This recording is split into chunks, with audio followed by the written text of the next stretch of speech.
அதிகாரி. தான் சிறுவர்கள்.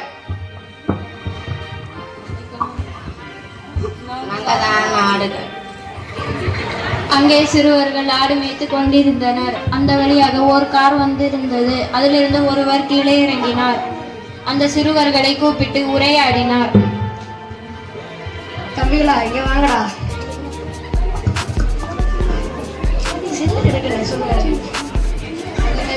என்னடா தம்பிகளா, பள்ளிக்கூடம் ஊரில் பள்ளிக்கூடம் என்ன படிப்பீர்களா? பள்ளி நிகழ்ச்சி ஒன்றில் மாணவர்களிடம்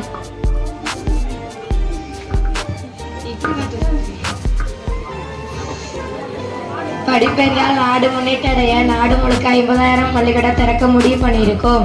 குழந்தைகளை எவ்வளவு தூரம் நடந்து போவீர்கள்? நீண்ட தூரம் நடந்தால் கழிச்சு போயிடுங்க. ஒரு மைல் தூரத்தில் ஆரம்ப பள்ளியும் 3 மைல் தூரத்தில் நடுநிலை பள்ளியும் 5 மைல் தூரத்தில் உயர்நிலை பள்ளியும் திறக்க திட்டமிட்டோம். பள்ளி நிகழ்ச்சி ஒன்றில் தேசிய கொடியேற்ற அவரை அழைத்தனர். எல்லா மாணவர்களும் எழுந்து நின்று வணக்கம் செலுத்தினர். அப்போது ஒரு மாணவன் மயங்கி கீழே விழுந்தார்.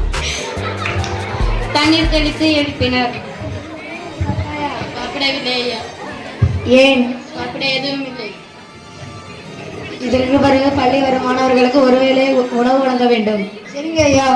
பரமக்குடி தரைப்பாலத்தை பார்த்தபோது உடன் வந்த அதிகாரியிடம், இந்த காட்டாற்றில் தண்ணீர் போகும்போது எப்படி பக்கத்து மாணவர்கள் பள்ளிக்கூடத்திற்கு செல்வார்? மழை காலத்தில் பள்ளிகளுக்கு மாணவர்கள் வரமாட்டார்கள். இங்க ஒரு பள்ளிக்கூடம் கட்டலாமே. கல்வித்துறை விதிமுறைப்படி 3 மைல் தூரத்துக்கு ஒரு பள்ளி கட்ட மட்டும் அனுமதி உள்ளது ஐயா. இந்த காட்டாற்றின் காரணம் காட்டி இங்க ஒரு பள்ளிக்கூடம் கட்டி அனுமதி கேளுங்கள். சரிங்க ஐயா. ஆடு மேய்த்திருந்த குழந்தைகளை பள்ளிக்கு அழைத்து வந்தவர் யார் தெரியுமா? பள்ளி மாணவர்கள் நீண்ட தூரம் நடக்கக்கூடாது என்று எண்ணியவர் யார் தெரியுமா? அவர்தான் கல்வி கண் திறந்தவர் என்று தந்தை பெரியாரால் மனதார பாராட்டப்பட்ட மறைந்த முன்னாள் முதலமைச்சர் காமராஜர் ஆவார்.